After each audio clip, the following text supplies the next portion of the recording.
مرحلے پر مقابلہ ہے. آپ صرف اللہ کا بندہ بننا چاہتے ہیں, 3 مقابلے کرنے پڑیں گے. سب سے پہلے کس سے مقابلہ کرنا ہوگا؟ اپنے نفس سے. وہ جو کل شعر سنایا تھا کہ مسجد تو بنا دی شب بھر میں ایمان کی حرارت والوں نے, من اپنا پرانا پاپی ہے برسوں میں نمازی بن نہ سکا. کوئی شخص رشوت پیش کر رہا ہے, حرام شے ہے, نفس کیا کہتا ہے؟ لے لو. کہتا ہے کہ نہیں؟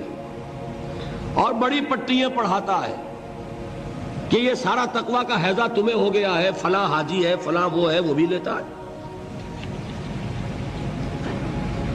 اور فلاں ضرورت رکی پڑی ہے, بچے کی فیس نہیں گئی ہے, بیوی کو اتنا عرصہ ہو گیا ساڑی کی فرمائش کرتے ہوئے ساڑی نہیں خریدی گئی ہے. یہ ساری پٹی پڑھائے گا نفس کے نہیں. اب اگر آپ مقابلہ کر سکتے ہیں نفس کا تو بچیں گے, مقابلہ نہیں کر سکتے مار کھا جائیں. یہی ہوگا کہ نہیں؟ اذان کا وقت آ گیا, اذان سن لی آپ نے, لیکن پھر نفس نے کہا ابھی اور سو, آپ نے کروٹ لی اور کپڑا خوب ٹھیک کیا اور غین ہو گئے. اگر آپ اس نفس کے تقاضے کو اس وقت رد کر سکتے, طاقت آپ میں اتنی ہوتی, تو آپ کھڑے ہوتے مسجد کی طرف جاتے. گویا کہ بندگی رب کے لیے سب سے پہلا جہاد کس سے کرنا ہوگا؟ نفس. اچھا, نفس اکیلا نہیں ہے, اس کے پیچھے ایک بہت بڑا بدماش ہے, وہ شیطان لعین. وہ اسے اکساتا رہتا ہے, پھونکے مارتا ہے. الذی یوسوس فی صدور الناس, اشتعال پیدا کرتا ہے, پٹیاں پڑھاتا ہے, برائی کو مزین کرتا ہے, بے حیائی کو فیشن کا نام دیتا ہے, ناچ گانے کو وہ کلچر کا نام دیتا ہے.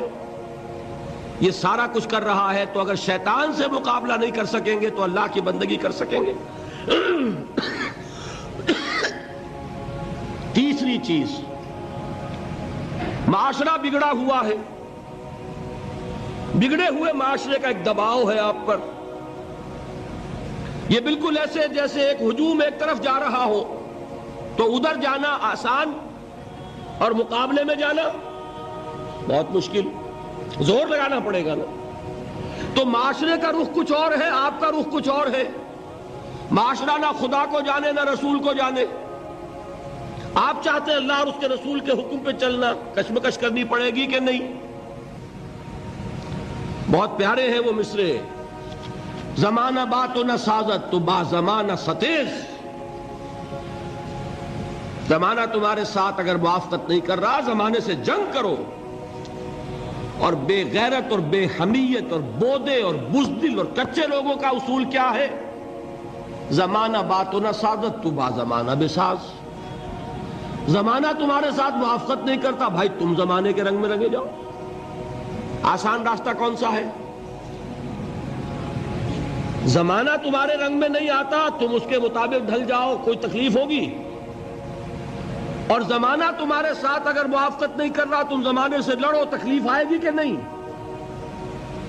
3 جہاد کرنے پڑیں گے تو انسان اللہ کا بندہ بن سکے گا. بات سمجھ میں آئی؟ اسی لیے جب پوچھا گیا حضور سے ای الجہاد افضل یا رسول اللہ, اے اللہ کے رسول سب سے افضل جہاد کون سا ہے؟ آپ نے فرمایا ان تجاہد نفسک فی طاعت اللہ.